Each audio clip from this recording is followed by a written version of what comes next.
Well, good morning, everyone. Reading some here from Tom Holland's newest book. It is Romans, the Divine Marriage. A fascinating book, a lot of which I certainly agree with. Notice this quote, commenting on Romans chapter 9, conclusion of the chapter. The new Exodus was brought about so that Yahweh would have his bride, and Paul has made it clear that his bride would include Gentile believers. Pardon me. Quite a statement there. And it goes to the issue that we introduced in our last installment here on Morning Musings. By the way, welcome. This is Monday morning, and my name is Don K. Preston. I am the president of Preterist Research Institute of Ardmore, Oklahoma. And Holland is drawing from the reality that the New Testament theology is taken from, drawn from, God's Old Covenant promises made to Old Covenant Israel.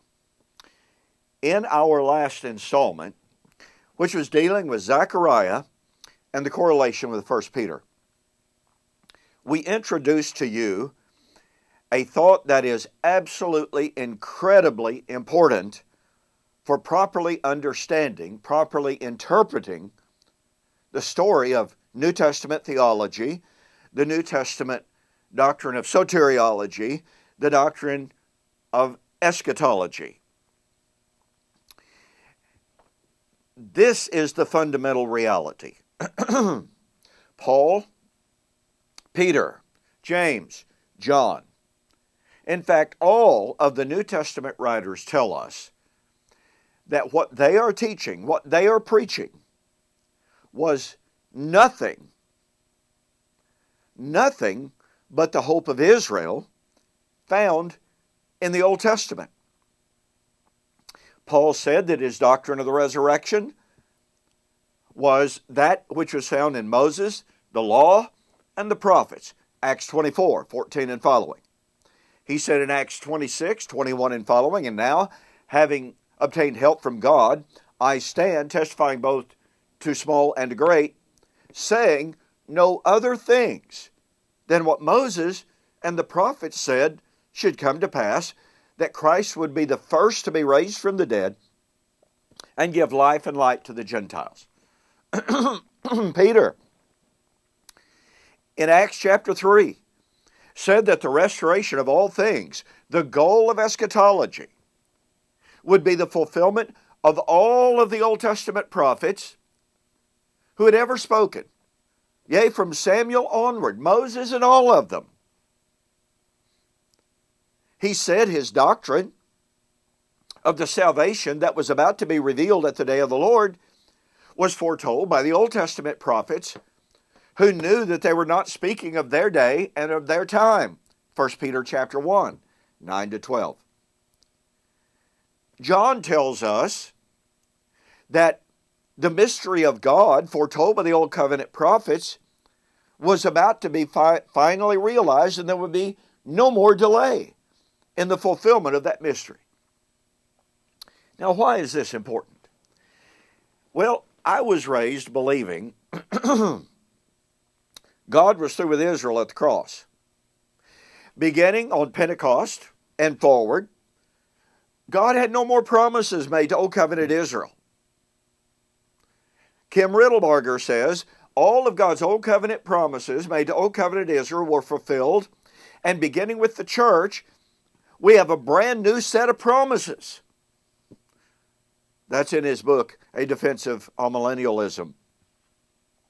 Lorraine Bettmer said, all of God's Old Covenant promises made to Old Covenant Israel were fulfilled. And for understanding Christ's first coming, we go to the Old Testament. For understanding the New Testament doctrine of the second coming, we go exclusively to the New Testament.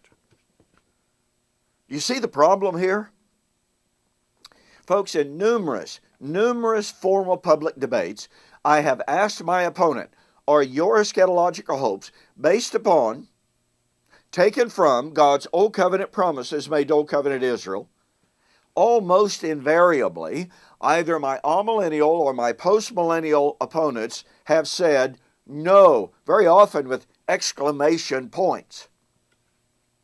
Look, I was raised believing, as I just said, God was through with Israel at the cross. It was shattering to me to realize, as I read what Paul and Peter and James and John all said, that their eschatology was nothing but the hope of Israel found in the Old Testament. So if we want to properly understand, if we want to properly interpret the New Testament, we have to assimilate what the Old Testament said with what the New Testament writers had to say about that, and find a harmony and a correlation between what the Old Testament said and what the New Testament has to say. We cannot create a New Testament theology, a New Testament soteriology, a New Testament eschatology divorced from God's Old Covenant promises made to Old Covenant Israel. If we do, when we do, like the amillennialists do, like many postmillennialists do, and even some dispensationalists like Dwight Pentecost said eschatology has nothing to do with the law of Moses. We'll find out that's absolutely false. If we divorce our understanding of New Testament eschatology from the Old Testament, we are doomed to an improper understanding of biblical eschatology. In my book, We Shall Meet Him in the Air, The Wedding of the King of Kings, I have an extensive discussion and demonstration of how important this doctrine really is, of how important this truth really is. Go to my websites, eschatology.org, bibleprophecy.com. Order the book, We Shall Meet Him in the Air. Say that you see the offer on YouTube or Facebook. I'll refund your shipping. You will be amazed at of how irrefutable this point is and how absolutely critical it is to understanding New Testament eschatology. Hey, thanks for joining me for this morning's Morning Musings. We will see you on the flip side.